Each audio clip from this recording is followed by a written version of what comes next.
Friends எல்லோருக்கும் வணக்கம். Sun Sanghis கிச்சனில் இன்றைக்கி வந்து நாம் கத்திரிக்காய் குழம்பு சமைக்க போகிறோங்க. என் அத்தை தான் இன்றைக்கி சமைக்க போகிறாங்க. நான் கல்யாணம் ஆன புதுசில் என் அத்தை வந்து இந்த கத்திரிக்காய் குழம்பு சமைச்சிருந்தாங்க. நான் சாப்பிடும்போது எனக்கு புது டேஸ்ட்டாக இருந்ததுங்க. இந்த குழம்பு நான் ஒரு நாள் உங்களுக்கு வீடியோ எடுத்து போடணுன்ட்டு நினச்சிட்டு இருந்தேன். இன்றைக்கி வந்து கத்திரிக்காய் குழம்பு என் அத்தை சமைச்சாங்க. அதனால் இன்றைக்கி நான் வீடியோவை எடுத்து போட்டிருக்கேங்க. கண்டிப்பாக மிஸ் பண்ணிடாதீங்க, ட்ரை பண்ணி பாருங்கள். ரொம்ப அருமையான குழம்புங்க. வாங்க எப்படி செய்யலான்ட்டு பார்க்கலாம். கத்திரிக்காய் அரிஞ்சு தண்ணிக்குள்ளே போட்டு வச்சுட்டாங்க. கொத்தமல்லி எடுத்து வச்சுருக்காங்க, சீரகம் எடுத்து வச்சுருக்காங்க, வரமிளகாய் எடுத்து வச்சுருக்காங்க, அடுத்து கருவேப்பிலை வச்சுருக்காங்க, சின்ன வெங்காயமும் கட் பண்ணி வச்சுருக்காங்க. அடுத்தது தக்காளியும் 2 தக்காளி கட் பண்ணி வச்சுக்கிட்டாங்க. கொஞ்சமாக அரை மூடி தேங்காயும் கட் பண்ணி வச்சுருக்காங்க. அடுப்பு ஆன் பண்ணி பாத்திரத்தை வச்சுட்டு எண்ணெய் ஊற்றாமையே கருவேப்பிலையை போட்டிருக்காங்க. கருவேப்பிலையை வந்து நம்ம ட்ரையாகவே வறுக்கணும். நல்லா கருவேப்பிலை மொறுமொறுன்னு ஆகிற வரைக்கும் கொஞ்ச நேரம் கருவேப்பிலையை நல்லா வறுத்துக்கிட்டாங்க. அந்த ஹீட்லேயே கருவேப்பிலை வந்து நல்லா மொறுமொறுன்னு ஆகிடுங்க.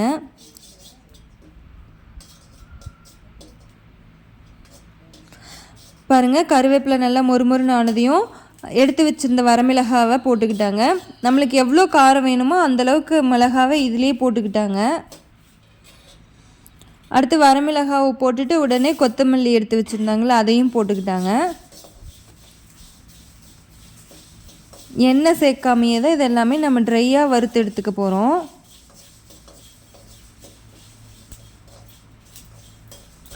கொத்தமல்லி நல்லா வணங்கினதுக்கு அப்புறமா வறுத்ததுக்கு அப்புறமா எடுத்து வச்சிருந்த சீரகத்தையும் போட்டுக்கிட்டோம்.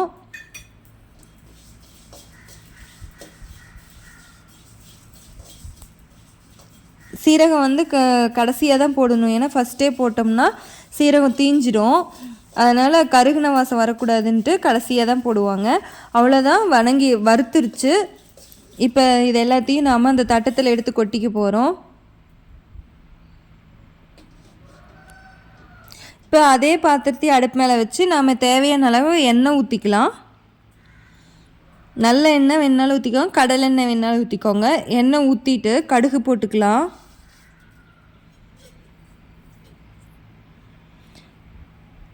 கடுகு வந்து நல்லா பொரிஞ்சு வரட்டும். கடுகு பொரிஞ்ச உடனே இப்போ வரமிளகாலாம் போடாமல் சின்ன வெங்காயமும் கருவேப்பிலை மட்டும்தான் போடுவாங்க. ஏன்னா வரமிளகாய் வந்து நம்ம அந்த வறுத்து வச்சுருக்கோம்ல, கொத்தமல்லி சீரகம் கருவேப்பிலை வரமிளகாய், அதுலேயே தேவையான அளவு காரம் போட்டிருக்கிறதுனால நம்ம சின்ன வெங்காயமும் கருவேப்பிலையும் தான் போட போகிறோம். இப்போ சின்ன வெங்காயம் போட்டாங்க, அடுத்து கருவேப்பிலையும் போட்டாச்சு. போட்டுட்டு இப்போ வெங்காயம் நல்லா வணக்கிக்க போகிறோம்.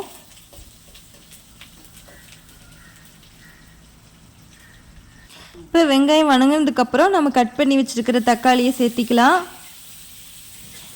தக்காளி சேர்த்திட்டு தக்காளி வேகிறதுக்காக கொஞ்சமாக உப்பு சேர்த்திக்கலாம். சேர்த்திட்டு நல்லா கிளறிக்கலாம். ஒரு நிமிஷம் நல்லா தக்காளியை எண்ணெயிலேயே நல்லா அந்த வெங்காயத்தோடையே நல்லா வேக விட்டுட்டு தக்காளி கொஞ்சம் வெந்ததுக்கப்புறமா இப்போ கத்திரிக்காவை சேர்த்திக்க போகிறோம். கத்திரிக்காய் வந்து பாருங்கள், கட் பண்ணிவிட்டு தண்ணியில் போட்டு வச்சுருக்கோம். அப்போ தான் கத்திரிக்காயில் வந்து காரல் வராது, இல்லைன்னா ஒரு காரல் அடித்த மாதிரி இருக்கும். தண்ணியில் போட்டு வச்சிட்டோன்னா கத்திரிக்காய் காரல் அடிக்காமல் நல்லா டேஸ்ட்டு சூப்பராக வரும்.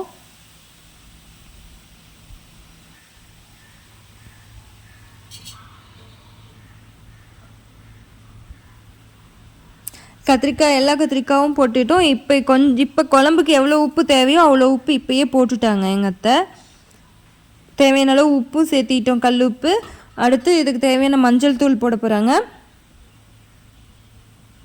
ஒரு 1.5 ஸ்பூன் மஞ்சள் தூள் சேர்த்திட்டாங்க. சேர்த்தியாச்சுங்க. இப்போ வந்து நல்லா கிளறி விட்டுக்கலாம். இப்போ கத்திரிக்காயையும் தக்காளியும் 2 நிமிஷம் நல்லா வணக்கிக்கலாம். ஒரு 2 நிமிஷம் நல்லா வணக்கிட்டு கொஞ்சம் தண்ணி ஊற்றிக்கலாம். தண்ணி வந்து அந்த குண்டால் அரைப்பாதி வர அளவுக்கு ஊற்றினோன்னா போதும், நிறைய ஊற்ற வேண்டாம். இப்போ அதை ஒரு கிளறி விட்டுட்டு நம்ம தட்டை போட்டு மூடி வச்சிடலாம். வெந்துட்டுருக்கட்டும் நல்லா கொதிச்சு. இப்போ கத்திரிக்காய் வேகங்காட்டி நம்ம வறுத்து வச்சுருக்கிற செலவு தேங்காய் எல்லாத்தையும் அரைச்சி எடுத்துகிட்டு வந்துடலாம். இப்போ இந்த கொத்தமல்லி சீரகம் வரமிளகாய் கருவேப்பிலையை சின்ன மிக்சி ஜாரில் போட்டு நல்லா நைஸ் பொடியை நல்லா நைஸாக அரைச்சி எடுத்துக்க போகிறோம். பாருங்கள் நல்லா நைஸாக அரைச்சாச்சு. அடுத்து தேங்காய் எடுத்து வச்சுருந்தோம்ல, அதை இன்னொரு ஜாரில் போட்டு ஒரு 10 சின்ன வெங்காயத்தையும் அது கூடவே போட்டுக்கிட்டாங்க. போட்டுட்டு ஃபஸ்ட்டு இந்த தேங்காயையும் சின்ன வெங்காயத்தையும் ஒரு தடவை அரைச்சிக்கிட்டாங்க தண்ணி விடாமல்.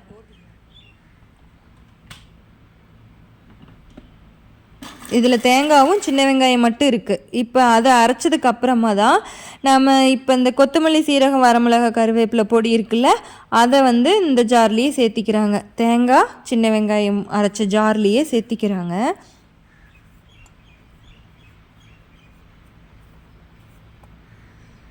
அதுலேயே இதையும் சேர்த்திட்டு இப்போ கொஞ்சமாக இது கூட தண்ணி சேர்த்திட்டு இப்போ அரைச்சிட்டு நல்லா நைஸாக இதை அரைச்சிக்கிறோங்க. இது தாங்க அவ்வளோ டேஸ்ட்டு கொடுக்குது கத்திரிக்காவுக்கு. நைஸாக அரைச்சாச்சு பாருங்கள். இதை கத்திரிக்காவில் இப்போ ஊற்றிக்கலாம்.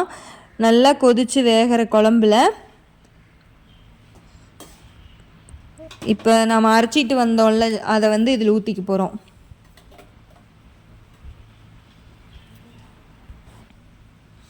உண்மையிலேயே ரொம்ப டேஸ்ட்டான குழம்புங்க. நீங்கள் இந்த மாதிரி சமைச்சு சாப்பிட்டிங்கன்னா தாங்க உங்களுக்கு இந்த டேஸ்ட்டு தெரியும். அவ்வளோ டேஸ்ட்டுங்க. கண்டிப்பாக ட்ரை பண்ணி பாருங்கள். எல்லாருக்குமே இந்த குழம்பு ரொம்ப பிடிக்கும். இன்னும் கொஞ்சமாக தண்ணி ஊற்றிக்கிட்டோம். ஏன்னா மிக்ஸி ஜார்லேயே கொஞ்சமாக தண்ணி சேர்த்தி அதையும் ஊற்றிக்கிட்டோம். பாருங்கள், இந்த அளவுக்கு குழம்புலாம் வச்சாச்சு. மூடி வச்சிடலாம். நல்லா கொதிக்கிட்டோம். நல்லா கொதித்து கத்திரிக்காய் நல்லா வெந்ததுன்னா போதுங்க. அவ்வளோதாங்க, குழம்பு ரெடி. இது வந்து இதுலேயே நம்ம கருவாடு வந்து ஊற வச்சு இதில் போட்டோன்னா இந்த கருவாட்டு குழம்பு அவ்வளோ டேஸ்ட்டாக இருக்குங்க.